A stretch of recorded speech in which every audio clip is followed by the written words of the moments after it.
At least I can say 2020, 2021 was the year that I really had it tough as a man. That people's words were like pouring acid on my body, and I could feel my body melting. It got to a point I stopped coming out. People thought I traveled. They said I've gotten a job now. I don't come to church. But who would have survived what I survived? There was a time I pasted on my status that what I survived might kill you. Somebody said, why would I just open my mouth and say rubbish? Then it now forced me to paste some ugly pictures on my status. Then I now started getting calls. When did this happen? When did this happen? When did this happen? I said, this happened 3 years ago. Each time I hear people saying things that are not palatable with my body, like I told you, I grew up with abusive words, so I was already used to it. But at this point in time, the physical pain, the emotional pain, in fact, let me add the spiritual pain, because most times I'm praying and I'm shedding as in real tears. My brother is not here today, he's in UK, but if he watches this, he will testify. Several times I cried at night.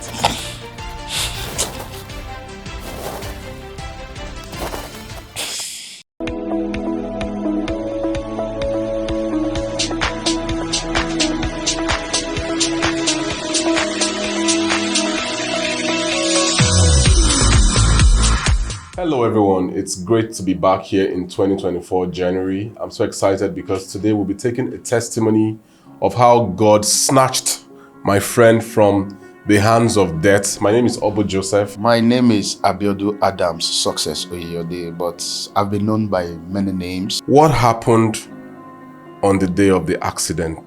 What happened on the day of the accident cannot be so forgotten easily because it was just like yesterday. We had our program, our musical concert called Esteem. That was December 5th, 2019. The program was supposed to hold for December 8th, 2019. So myself and my little boy that we were working together that day, we had about 50 banners to place.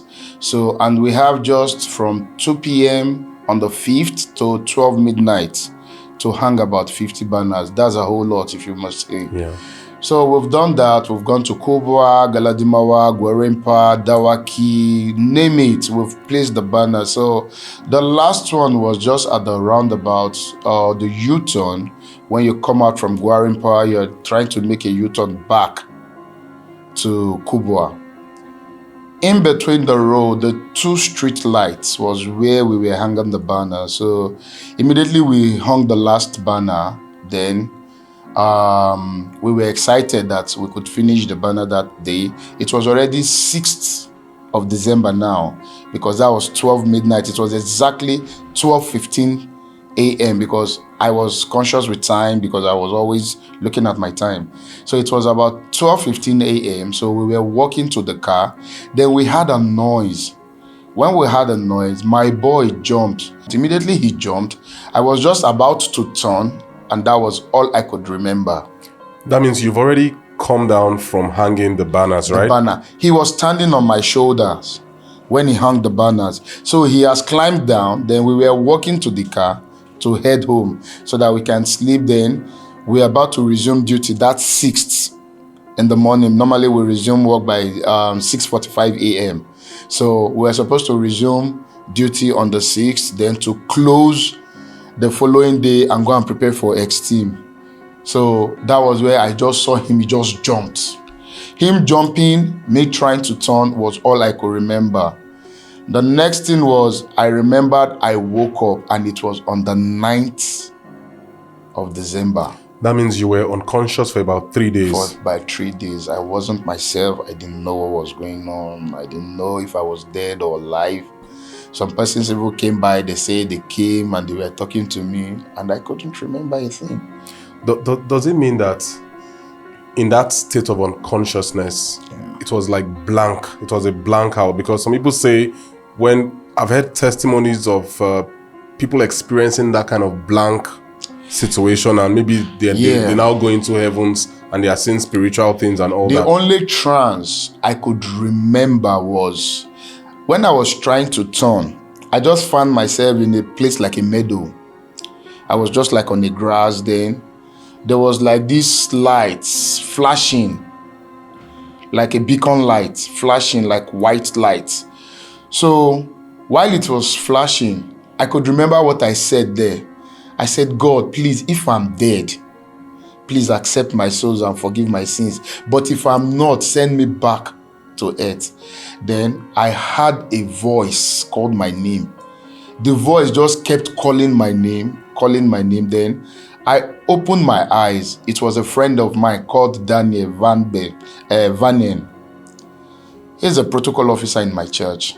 He was the first respondent at the scene of the accident. Where was Daniel coming from at that particular night? Like, okay, Daniel went to drop off a client, as he said. So he was on his way home. So he had a client, then he had to work late that night. So he said when he was coming, he thought it was an armed robbery attack. But he now saw two cars, one in the bush. Then he saw somebody sitting down and hitting his head on the floor like he was praying. So he approached consciously because, situations like that, you don't know if it's a trap or it's real. So he approached consciously and he found out that it was his friend that was on the floor. So it was his voice from what I was told, because I can't remember what happened. But from his voice, I now woke up. Immediately I woke up, I stood up. As I stood up, he told me I should sit down, that my leg is bad. I said, no, I can't sit down. That if I sit down, I will never wake up again. That was what he told me. He said that was what I said. Then I was put into my car. Then we were close to my bus stop then, Galadima bus stop. So the guys there, those northern guys, they know me very well in that area. So when they saw me, the ones that knows how to drive, they now hopped in the car. They drove behind Dan. They drove my car behind Dan to the hospital. At that point, you were still in an unconscious state. I was still an unconscious state, but they told me everything I said. Wow. So I said I was asking him what happened, but he was just shedding tears that I shouldn't worry. God has taken control. Everything was fine. Then the car was already filled with my blood because I had this big injury on my leg. I don't know if it will be it will be restricted for the audience. I can show them the injury. So I had this big injury on my leg that was just gushing blood, just like you take buckets and you were pouring blood out. That was how it was just gushing out. So the car was literally filled with blood. So they said first they took me to General Hospital in Gwarimpa. Yeah. Which that was where I put as my NHIS. Yeah. What do they call it now? Reference clinic hospital. Yeah. So, but they rejected me. But before they rejected me, they said they bandaged my hand, my finger, my leg, and my toes. They were almost off. Wow. The leg was almost like it was pulling off. The hand, this one was all bloody. Then this finger was into two like this. Wow. So they had to just stitch it. This was the third surgery that did it like this. Yeah. So they had to stitch it the first time. It didn't stay. They have to take out the bones inside, the bone inside here. Yeah. They took it out. They removed the bone from the finger itself. Yes, it was getting rotten. So they have to pull it out, then stitch it, and now did a skin graft. They pulled out some skin from this place to cover here and to cover the wound. Did all this happen at Gwarimpa before? No. This happened after you had already left Gwarimpa? Yes. Gwarimpa just did the normal first aid. Okay. Just bind it so that the blood, he won't lose all his blood before they get to National Hospital. So by the time Dan got to know that I was the one, the first person he called was my brother Tunde. Then Tunde called my elder brother Bidemi. Then before you know, everybody was in the hospital around 1 a.m. Wow. Then my boy had to call my boss in the office. this is the problem. Then they had to call my station commander, that's my number one in my station. They had to call him, so he now had to call everybody that he knows that stays around me. So at around 1:30 a.m., the hospital was full. Wow. There was a lot of crowd in National Hospital. So But can you remember, like, what took place in the Gwarinpa General Hospital? I didn't even remember I went to Gwarinpa because I can't remember if I opened my eyes there or something happened there. I can't remember. But what I could remember was, I remembered I had my brother's wife, that's my other brother's wife, arguing with the doctor because the doctor said they were going to do me some blood transfusion, that I lost a lot of blood, that they're going to transfuse some blood into my body. Then I replied, don't give me blood, I am fine. Then he now replied that somebody who is unconscious said he doesn't want blood. That means he wants to die. That was when my brother's wife now intervened and said, if he said he doesn't want blood, don't give him blood. He's not somebody that takes drugs. So whatever he says he wants, give it to him. So I wasn't given a blood transfusion. Then you were now moved to National Hospital. No, that was in National Hospital. National Hospital. So I was now in ICU for like 3 days before I was moved into a ward, the accident ward. So it was actually the surgical accident ward that I was moved to. That was Ward 1. That was in National Hospital. Can you give us like a picture of what exactly happened? Like, when you, how did you snap back into consciousness? It was through Dan's voice. Because when I was in transit, there was this white light that was just flashing. So I was hearing my name. So I was crawling. I noticed I could not stand up. I tried standing, but I couldn't. So I now crawled towards that light. Immediately I was getting towards the light, my eyes opened and I saw Dan. He held my head like this and he was screaming my name. So that was when I now gripped him. I gripped his two shoulders. Then I now stood up. He was scared. He now said, no, I should sit down. I can't walk. I said, no, if I sit down, I won't wake up again. He said, my leg is bad. I said, yes, I know. Let's go to my car. So that was why he put me into my car. Then the northern guys came, about 3 of them. They gathered, they entered the vehicle, picked the pieces, my shoes. I was hanging my shirt. I wasn't wearing my shirt. I was hanging my shirt. So they picked my shirt. Then they entered the vehicle. They just drove behind him till we got to Gwarinpa and then moved to National Hospital. You know, some people believe, and you know, they have the right to have that opinion that there is no God. Can you say the same thing, or do you feel that this could only have been God? Whoever said there's no God is not a living being. If there was no God, I wouldn't have been alive. Actually, that was the second accident that very year. I bought my car December 18. December 24th, 2018. After paying, I drove the car. I got to Abuja. I drove through the night. I got to Abuja December 25th. At around 6:30 a.m., I was already in my house. Then I was in Area 1. I was already in my house. So what actually happened was, on the 10th of April, I had a client from Ghana who came into Abuja. So I had this family I normally bring to church. So when I brought them to church, I told them I have to get my client from Hilton, then bring him to church. He wants to come to church. He has been hearing of Reverend Sam. So, by the way, I attend Transforming Church, and my reverend's name is Reverend Sam Oye, a wonderful man. So he said he wanted to meet my pastor. He just wants to see the man in physical before he goes back to the airport. So I was rushing to Transcorp to pick him to church, then take him to the airport. Immediately I got fuel from the NNPC at Wando by that Gilmore. Yeah. Like you're going to town. I know that area. So the bypass from the service lane to the fast lane. Immediately I entered the fast lane. There was a learner in my front.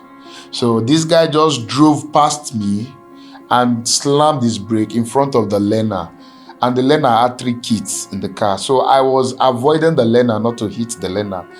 I lost my control. My car somersaulted. Wow. I was in the gutter. So at the end of the day, I ended up in the hospital. That was Gwarinpa General Hospital. And this was April before this December.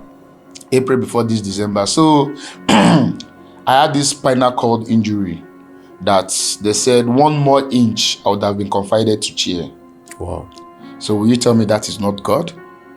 That is 1. 2, I was fixed on the POP on my right arm. That the POP was supposed to be there for 2 weeks. Sorry, 21 days. They fixed the POP on the Sunday, which was on the 10th of that same April, and I removed it on the 11th. And everybody was like, you are stubborn, you are this. I said, my hand is healed. You don't know what I carry, so my hand is healed. And up till today, the hand is perfectly fine. Even before the accident, before the second accident. And may I even say that it was after the accident that I almost lost my spinal cord.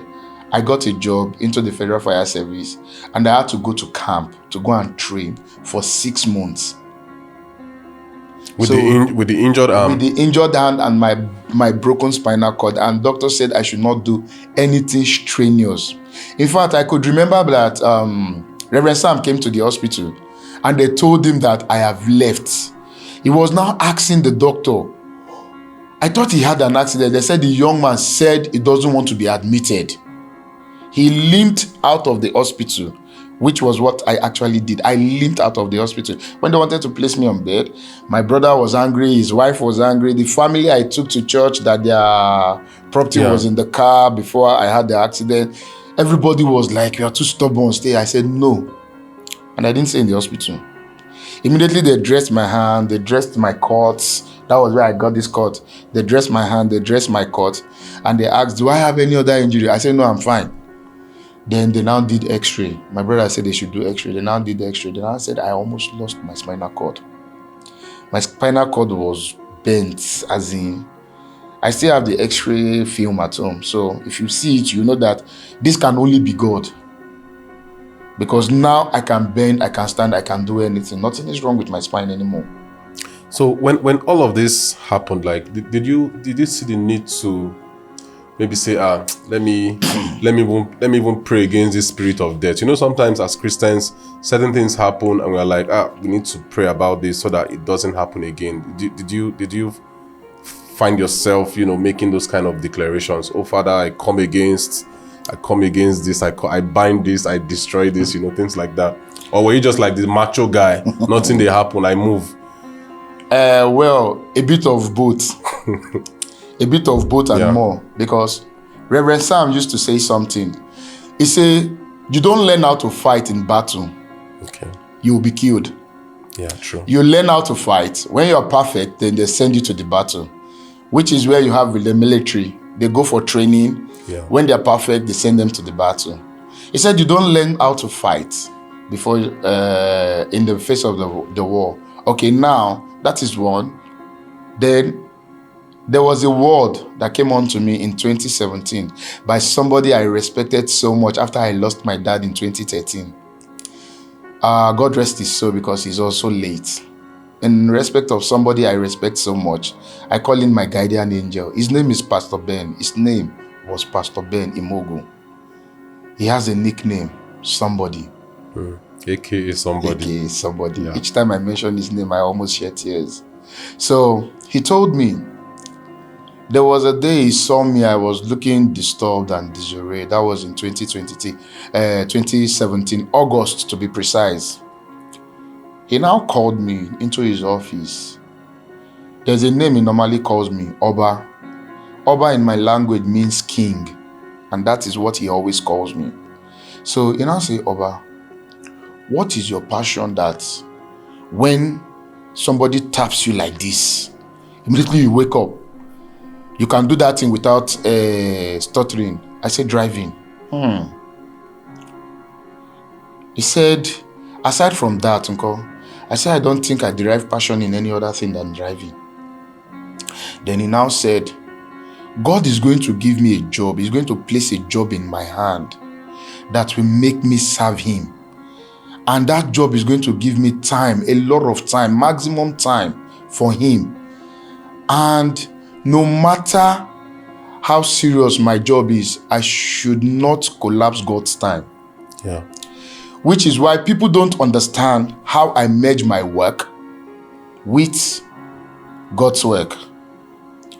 Then he now said, in the process of that, the enemy is going to fight, but there's nothing you can do about it. I said, Daddy, I don't understand.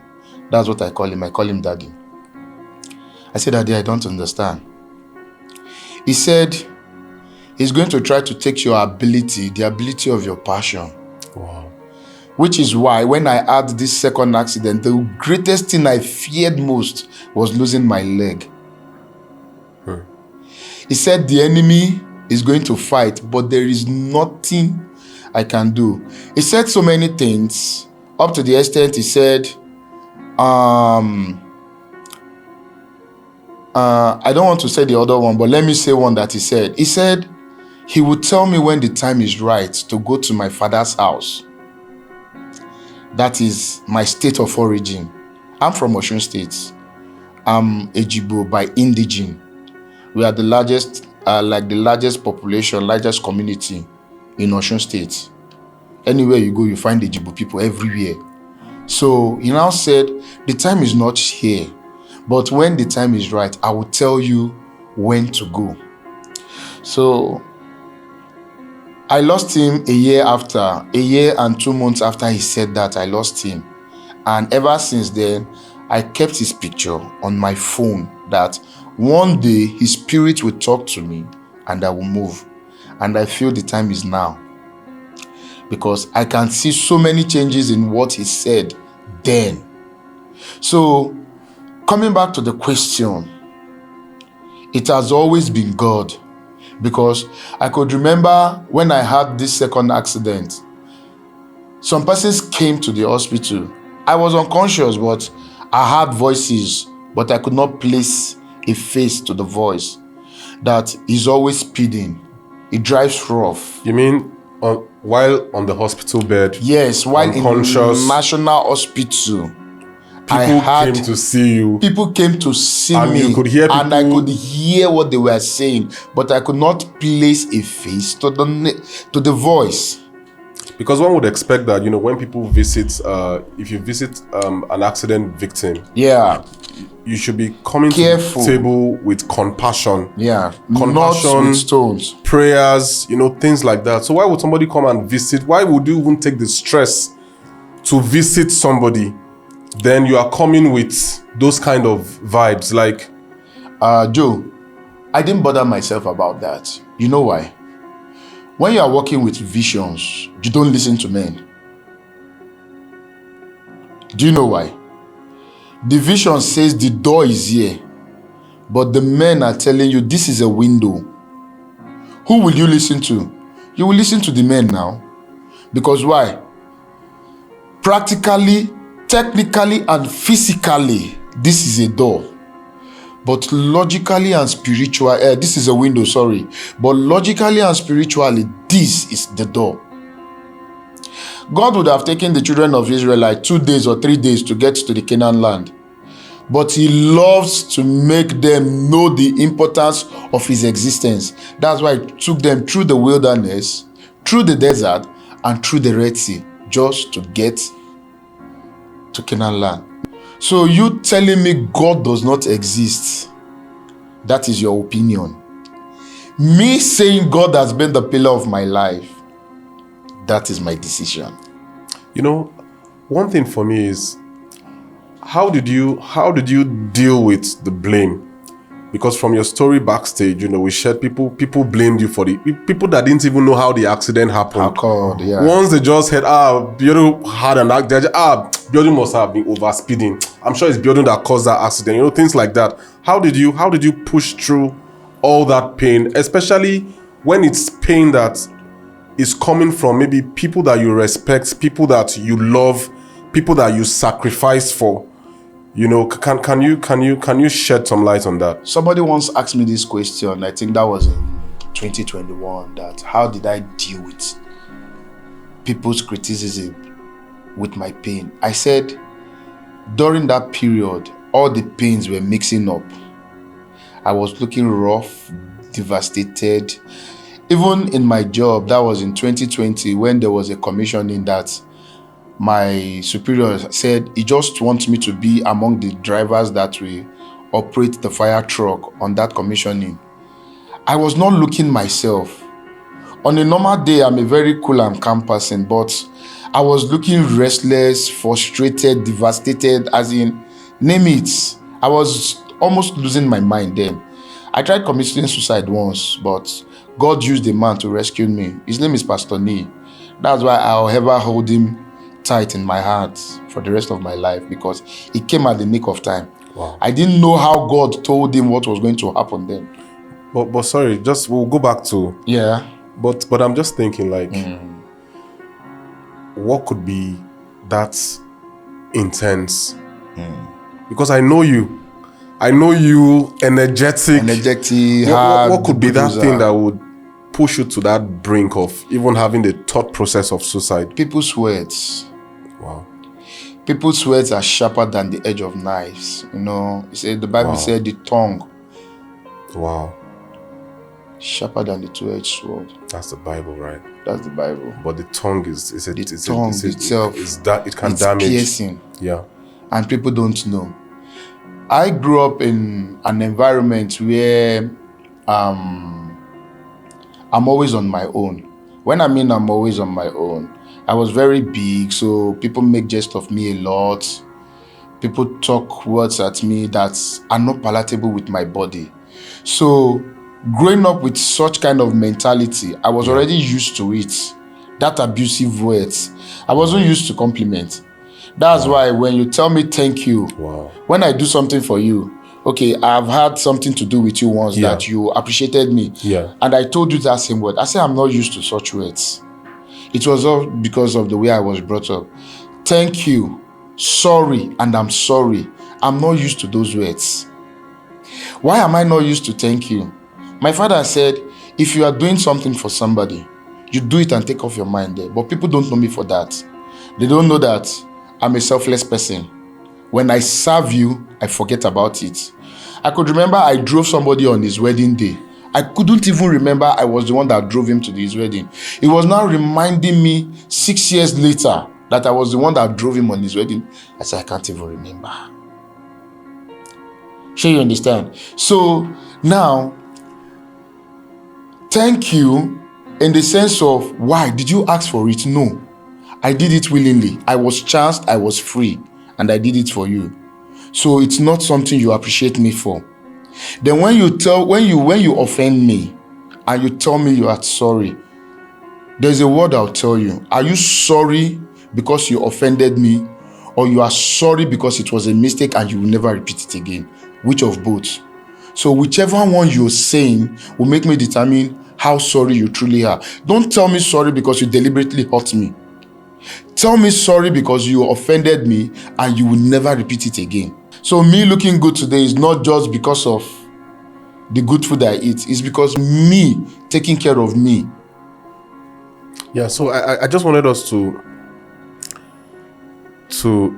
dwell on your own journey on dealing with pain and pulling yourself out from the cycle of pain, because sometimes you are in pain and people are supposed to comfort you. But instead of people showing you love and showing you comfort and all of that, they add to your pain. So, and I know your story enough to know that you must have had a huge challenge with that. So how did you finally pull out from that system, and how did you get liberated from words that would almost propel you to suicide? How did you deal with that? How did you overcome that? Process. Staying in your place of assignment. Stay where God kept you. Process. Okay, I could remember 2020. We went for a crusade.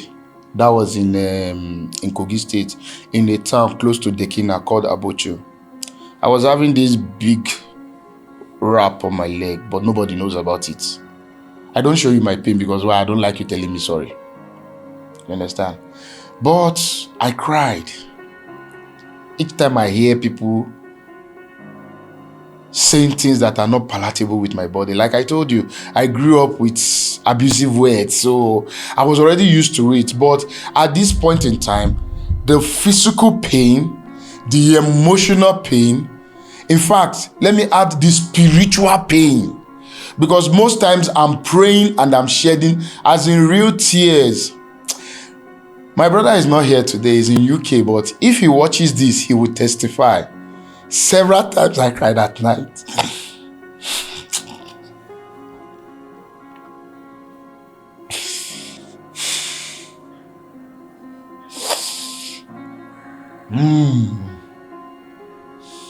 Bishop, you're good. Several times. Don't worry, you can just take a deep breath. That might help.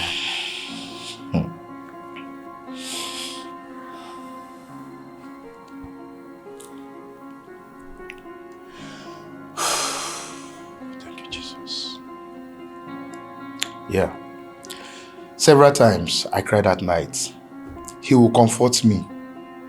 He will be like, Uncle B, Otito now, he's enough, stop crying. But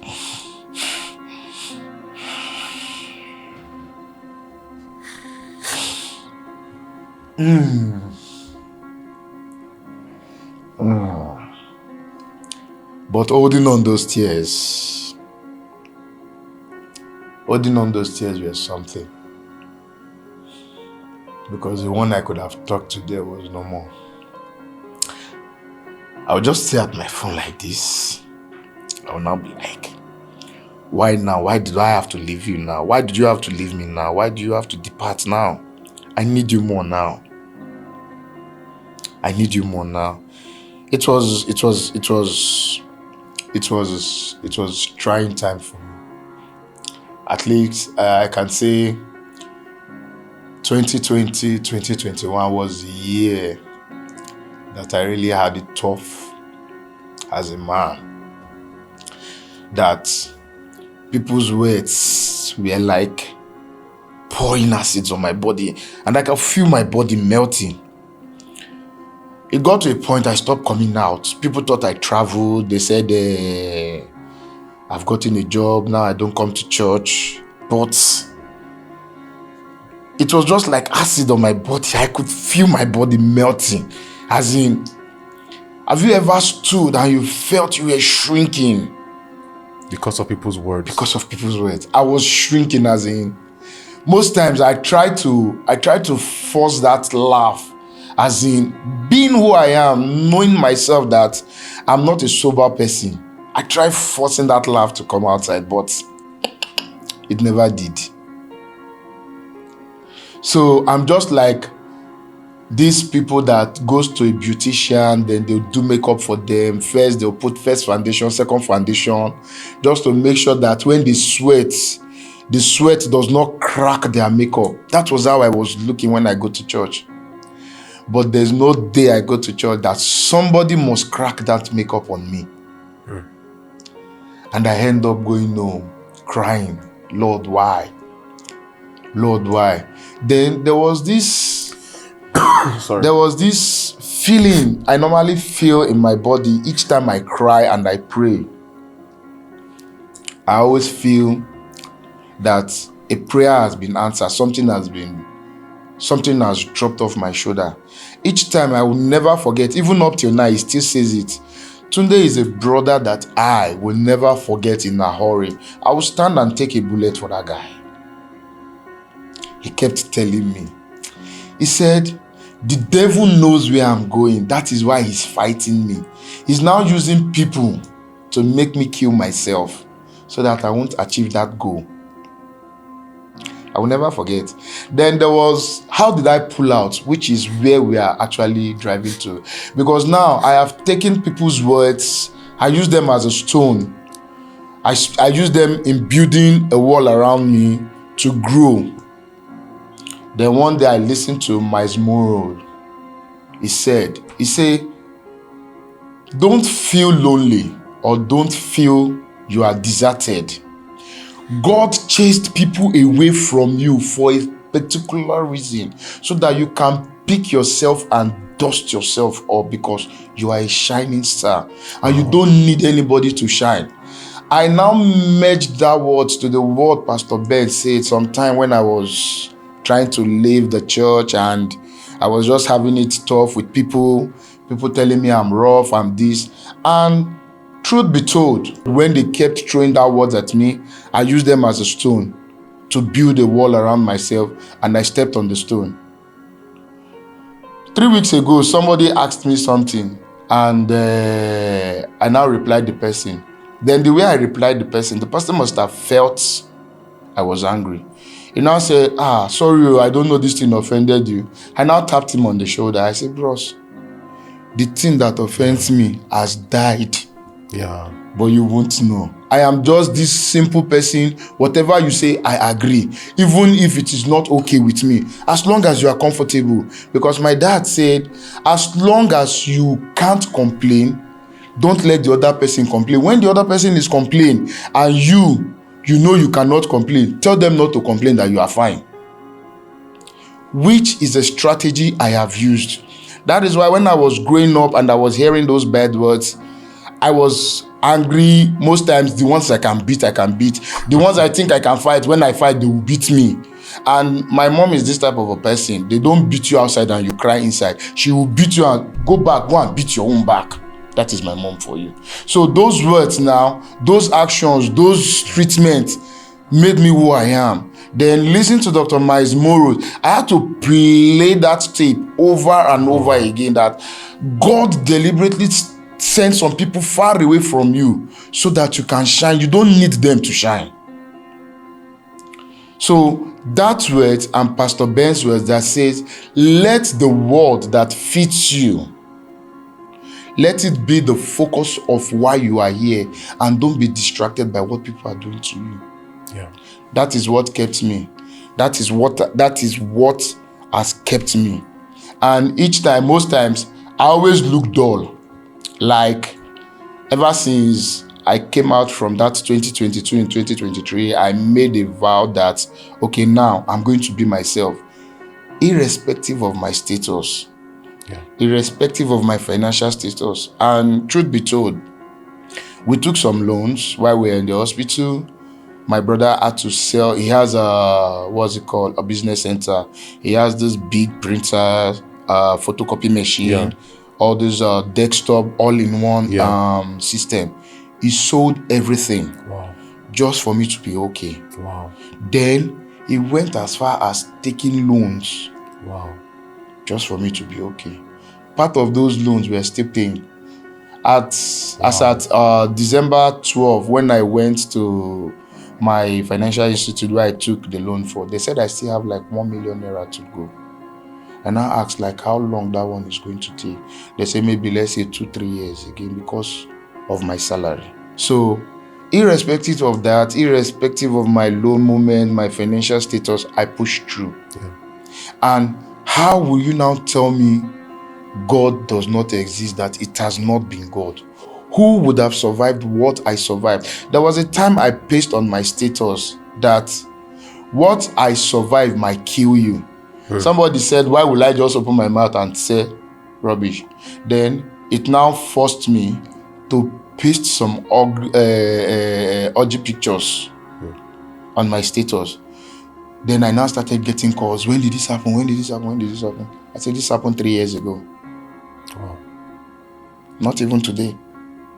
And by this time, 2020, I was still in the hospital. I remember even visiting you once. Yeah, you came with your wife, your beautiful wife. Yeah.